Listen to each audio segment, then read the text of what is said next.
Welcome to my channel. कैसे हैं आप सभी? आई होप आप सब बहुत अच्छे होंगे। फ्रेंड्स, आज की क्लास का टॉपिक है पदानुक्रम, पदानुक्रम का क्या मतलब होता है? पदानुक्रम का मतलब होता है फ्रेंड्स, किसी चीज़ों या लोगों, व्यक्तियों को एक दूसरे के ऊपर से नीचे या समान स्तर पर व्यवस्थित करना। चीज़ों को या लोगों को एक दूसरे के ऊपर नीचे या समान स्तर पर व्यवस्थित करना, एक के बाद एक, स्टेप बाय स्टेप। पदानुक्रम का संपूर्ण विश्लेषण इस प्रकार है। पहले हम इसके परिचय को समझेंगे। पदानुक्रम एक संगठनात्मक संरचना है जिसमें उच्च से निम्न स्तर तक अधिकारियों, कर्मचारियों या तत्वों का क्रमबद्ध रूप से व्यवस्थित होना शामिल होता है। ये सत्ता, उत्तरदायित्व तथा कार्यों के वितरण को स्पष्ट करता है। पदानुक्रम एक संगठनात्मक संरचना है फ्रेंड्स। जो संगठन का स्ट्रक्चर होता है उसका ही एक भाग है जिसमें उच्च से निम्न स्तर तक अधिकारियों, कर्मचारियों या तत्वों का क्रमबद्ध रूप से व्यवस्थित होना शामिल है। क्रमबद्ध मतलब स्टेप बाय स्टेप, एक के बाद एक। ये सत्ता, उत्तरदायित्व तथा कार्यों के वितरण को स्पष्ट करता है ना, पावर को, रिस्पॉन्सिबिलिटीज़ को, और जो भी कार्य होते हैं संगठन के उसको वितरण करता है। उसका वितरण कैसे होगा, डिस्ट्रीब्यूशन कैसे होगा, इसको स्पष्ट करता है पदानुक्रम। पद अनुक्रम की परिभाषा हेनरी फ्योल और मैक्स वेबर के अनुसार। तो हेनरी फ्योल के अनुसार क्या है? पद अनुक्रम एक संगठनात्मक व्यवस्था है जिसमें उच्च स्तर के अधिकारी अधीनस्थों को आदेश देते हैं और अधीनस्थ अपने वरिष्ठों को उत्तरदायी होते हैं। जिसमें उच्च स्तर के अधिकारी अधीनस्थों को आदेश देते हैं, है ना। जो उच्च स्तर के अधिकारी होते हैं उनके नियंत्रण क्षेत्र में जितने भी व्यक्ति काम कर रहे होते हैं उन्हीं को अधीनस्थ कहते हैं। और वो हमेशा अपने उच्च अधिकारी के प्रति ही जवाबदेही होता है। मतलब वो अधिकारी उनसे जो भी प्रश्न पूछेगा वो उसी को उत्तर देंगे। तो जो अधीनस्थ हैं वो अपने उच्च अधिकारी के प्रति जवाबदेही होते हैं। क्लियर? मैक्स वेबर, इनके अनुसार पद अनुक्रम को नौकरशाही का एक प्रमुख तत्व माना। इन्होंने पद अनुक्रम को नौकरशाही का जो ब्यूरोक्रेसी है उसका एक प्रमुख तत्व माना है और इसे अधिकार और नियंत्रण का एक औपचारिक ढांचा बताया है इन्होंने। पद अनुक्रम के प्रमुख तत्व। अब इसके प्रमुख तत्व क्या क्या हैं इसे समझने का प्रयास करते हैं। पहला है प्राधिकार, अथॉरिटी और उत्तरदायित्व, रिस्पॉन्सिबिलिटी। फर्स्ट, उच्च स्तर पर अधिक अधिकार और उत्तरदायित्व होता है। जैसे जैसे निचले स्तर से, निम्न स्तर से एक व्यक्ति प्रमोशन द्वारा उच्च स्तर पर बढ़ता है, वैसे वैसे ही जैसे जैसे वो और ऊपर बढ़ता जाता है उसके अधिकार में वृद्धि होती जाती है, उसके उत्तरदायित्व में भी वृद्धि होती जाती है। अधीनस्थों को आदेश दिए जाते हैं और वह अपने वरिष्ठों को जवाबदेह होते हैं। अभी भी मैंने आपको बताया कि जो अधीनस्थ होते हैं वो अपने से ऊपर के उच्च अधिकारी के प्रति ही जवाबदेह होते हैं। सेकंड पॉइंट, आदेशों की श्रृंखला, चेन ऑफ कमांड। ये सुनिश्चित करता है कि निर्देश स्पष्ट रूप से ऊपर से नीचे तक प्रभावित हों।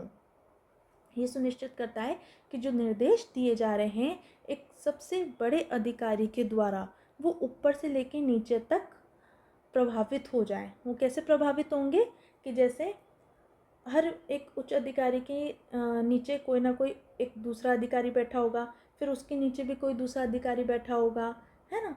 तो ये तो एक से दूसरे पर ये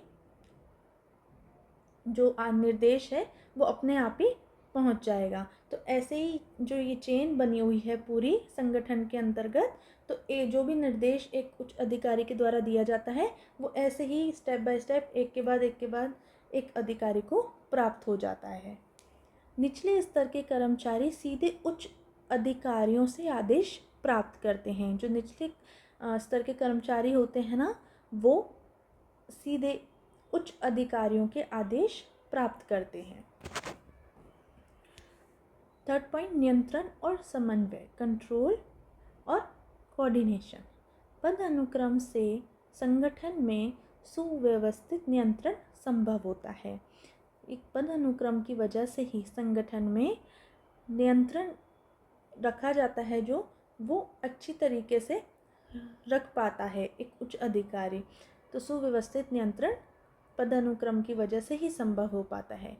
समन्वय द्वारा कार्य जो है वो कुशलता और प्रभावशीलता बनी रहती है। समन्वय के द्वारा कार्य में कुशलता बनी रहती है, सब मिलजुल कर साथ में काम करते हैं, अच्छे से एक दूसरे से व्यवहार रखते हैं और प्रभावशीलता भी बनी रहती है।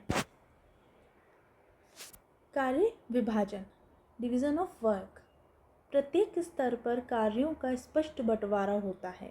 प्रत्येक स्तर पर कार्यों का स्पष्ट बंटवारा होता है। संगठन में तो बहुत सारे पद होते हैं, निम्न से लेके उच्च स्तर तक पद होते हैं। तो इसी तरह जो कार्यों का बंटवारा होता है वो हर एक पद के अनुसार ही किया जाता है कि किस पद पर कितना कार्य उस व्यक्ति को सौंपा जाना चाहिए। विशेषज्ञता को बढ़ावा मिलता है इससे। अब है लोक प्रशासन में पद अनुक्रम का महत्व, कि लोक प्रशासन के अंतर्गत पद अनुक्रम का क्या महत्व है। लोक प्रशासन में पद अनुक्रम एक आवश्यक व्यवस्था है जिससे प्रशासनिक प्रक्रिया सुचारू रूप से चलती है। जो प्रशासनिक प्रक्रिया होती है वो सुचारू रूप से चल पाती है। इसके निम्नलिखित लाभ हैं। क्या लाभ हैं इन्हें समझते हैं। प्रभावी प्रशासन, स्पष्ट आदेश और उत्तरदायित्व से कार्य सुचारू रूप से चलते हैं।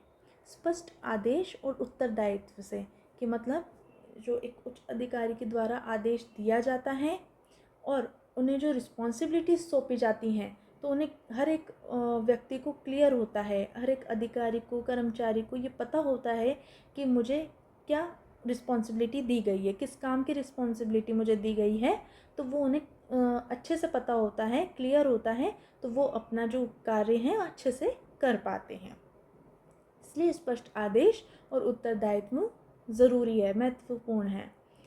अनुशासन और नियंत्रण, अधिकारियों और कर्मचारियों के उत्तरदायित्व सुनिश्चित किए जाते हैं कि जो अधिकारी हैं उन पे क्या उत्तरदायित्व है, उन पे क्या रिस्पॉन्सिबिलिटीज़ हैं और कर्मचारियों को क्या रिस्पॉन्सिबिलिटीज़ दी गई हैं, ये सब स्पष्ट होता है। तभी तो वो सही प्रकार से अच्छे से कार्य कर पाते हैं, कन्फ्यूज़न नहीं होता। हर किसी को, प्रत्येक अधिकारी को, प्रत्येक कर्मचारी को पता होता है कि मुझे क्या कार्य करना है। कार्य कुशलता में वृद्धि, कार्यों का उचित विभाजन होता है जिससे प्रशासनिक दक्षता बढ़ती है।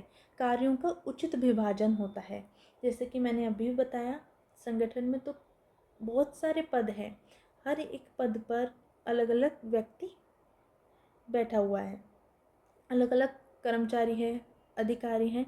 तो इसलिए कार्यों का उचित विभाजन किया जाता है कि कौन सा कार्य कौन सा व्यक्ति करेगा, कौन सा कार्य कौन सा व्यक्ति करेगा, जिससे प्रशासनिक दक्षता बढ़ती है। हर किसी को पता होता है कि मुझे ये कार्य सौंपा गया है तो मुझे अपना ये कार्य अच्छे से करना है। संयोजन और समन्वय, विभिन्न विभागों में बेहतर तालमेल रहता है। जवाबदेही सुनिश्चित होती है जिससे पारदर्शिता बनी रहती है।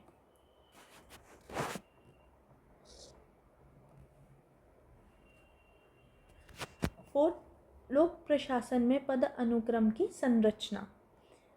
लोक प्रशासन में पद अनुक्रम की क्या संरचना है। सरकारी प्रशासन में पद अनुक्रम 3 स्तरों में विभाजित किया जाता है। वो 3 स्तर क्या हैं। पहले इन्हें समझते हैं। पहला है उच्च स्तर। इस उच्च स्तर पर कौन कौन आ जाता है? प्रधानमंत्री, मुख्यमंत्री, कैबिनेट सचिव, मुख्य सचिव, सचिव, संयुक्त सचिव। ये स्तर नीति निर्माण में प्रशासनिक दिशा निर्देश और नियंत्रण लेने का कार्य करता है। जो पहला स्तर है, उच्च स्तर है, ये नीति निर्माण है ना, नीतियों का निर्माण करने में, प्रशासनिक दिशा निर्देश तय करने में और निर्णय लेने के लिए उत्तरदायी होता है। दूसरा है मध्य स्तर। इसमें निर्देशक, उप सचिव, अवर सचिव, जिला कलेक्टर, जिला मजिस्ट्रेट आते हैं। इस स्तर पर नीतियों को लागू करना, योजनाओं के संचालन और जिला विभागीय प्रशासन की देखरेख का कार्य किया जाता है। तो इस स्तर पर क्या किया जाता है? नीतियों को लागू करने, है ना, कि अब जब नीतियों का निर्माण हो गया है तो नीतियों को लागू करने का समय आता है। और नीतियों को लागू कौन करता है? इसका क्रियान्वयन कौन करता है? अधिकारी करते हैं। और योजनाओं के संचालन की जो भी योजनाएं बनाई गई हैं सरकार के द्वारा, उसको सही तरीके से उसका संचालन हो रहा है नहीं हो रहा है, इसका ध्यान रखने का कार्य किसका होता है? अधिकारियों का होता है। और जिला विभागीय प्रशासन की देखरेख का कार्य किया जाता है इस मध्य स्तर पर। अब थर्ड है निचला स्तर। इसमें आता है तहसीलदार, खंड विकास अधिकारी, राजस्व निरीक्षक, पटवारी, लेखापाल, कनिष्ठ प्रशासनिक अधिकारी, क्लर्क। ये स्तर सीधे जनता से जुड़ा होता है। ये स्तर सीधा जनता से जुड़ा होता है और सरकारी योजनाओं, नीतियों तथा सेवाओं को लागू करता है। क्लियर? अब फिफ्थ पॉइंट है पदानुक्रम की सीमाएं और आलोचनाएं। हालांकि पदानुक्रम के कई फायदे हैं, लेकिन इसमें कुछ सीमाएं भी हैं। पदानुक्रम के कई फायदे तो हैं, लेकिन इसकी कुछ सीमाएं भी हैं, कुछ क्षेत्र भी है। पहला है अनावश्यक लाल फीताशाही। निर्णय लेने की प्रक्रिया धीमी हो सकती है। निर्णय लेने की प्रक्रिया धीमी हो सकती है कि निर्णय धीरे धीरे लिए जा सकते हैं इसमें। अधिनायकवाद, उच्च पदों पर सत्ता और केंद्रीकरण हो सकता है। उच्च पदों पर सत्ता और केंद्रीकरण हो सकता है। नवाचार में बाधा, कड़े नियम रचनात्मकता को प्रभावित कर सकते हैं। कड़े नियम जो मतलब ये बहुत ही कठोर नियम बना दिए जाते हैं तो वो रचनात्मकता को प्रभावित कर सकते हैं। ज़मीनी स्तर की समस्याओं की अनदेखी, शीर्ष अधिकारियों को वास्तविक स्थितियों की जानकारी कम होती है। क्लियर? अब आते हैं निष्कर्ष, इसको समझते हैं। पदानुक्रम लोक प्रशासन का एक आवश्यक घटक है। पदानुक्रम लोक प्रशासन का एक आवश्यक घटक है जो सुचारू शासन, संचालन, उत्तरदायित्व और समन्वय सुनिश्चित करता है। हालांकि इसे अधिक लचीला और उत्तरदायी बनाए जाने की आवश्यकता है ताकि प्रशासनिक दक्षता बढ़े और जनता तक योजनाओं की प्रभावी पहुंच सुनिश्चित हो सके। पदानुक्रम लोक प्रशासन का एक आवश्यक घटक है ना, जो सुचारू शासन एक मतलब कि जो शासन है, प्रशासन है, वो सुचारू तरीके से चलता रहे, सरलता से, अच्छे से। उसके लिए संचालन, उत्तरदायित्व और समन्वय सुनिश्चित है ना। जितने भी अधिकारी हैं, कर्मचारी हैं, उनमें समन्वय हो, कोऑर्डिनेशन हो, आपस में मिलकर काम करने की योग्यता हो उसमें, है ना। आपस में मिलकर के जो संगठन का कार्य है, लक्ष्य है, उसको वो पूरा करें, तो ये ज़रूरी है। हालांकि इसे अधिक लचीला और उत्तरदायी बनाने की आवश्यकता तो है ताकि प्रशासनिक जो दक्षता है बढ़े और जनता तक योजनाओं की प्रभावी पहुंच सुनिश्चित हो, है ना। जितनी भी सरकार के द्वारा योजनाएं बनाई जाती हैं जनता की हेल्प करने के लिए, उनकी मदद करने के लिए, तो वो सुनिश्चित हो सके। एक मजबूत और संतुलित पद अनुक्रम प्रशासन को सुचारू रूप से चलाने में सहायक होता है। एक मजबूत और संतुलित पद अनुक्रम है ना, जो पद अनुक्रम है, जो ये व्यवस्था है संगठन के अंतर्गत, वो मजबूत हो और संतुलित हो, तो वो प्रशासन को सुचारू रूप से चलाने में सहायक करता है, उसकी हेल्प करता है, बशर्ते कि ये पारदर्शिता और जवाबदेही के साथ लागू किया जाए, है ना। पारदर्शिता और जवाबदेही के साथ लागू किया जाए। पारदर्शिता और जवाबदेही का अर्थ मैंने आपको लास्ट क्लास में समझाया है। Okay friends, clear? I hope आपको आज का ये टॉपिक पदानुक्रम समझ में आया होगा अच्छे से। फिर अब हम मिलते हैं एक नए टॉपिक के साथ नेक्स्ट क्लास में। और फ्रेंड्स, ये टॉपिक अच्छा लगा हो प्लीज़ इसे लाइक ज़रूर करें, मेरे चैनल को सब्सक्राइब कर लें, ताकि आपको मेरी नई नई वीडियोस नए नए टॉपिक्स पर रेगुलर मिलती रहेंगी। और शेयर ज़रूर करें और अपना ख्याल रखें। फिर हम मिलते हैं next class. Okay, bye friends.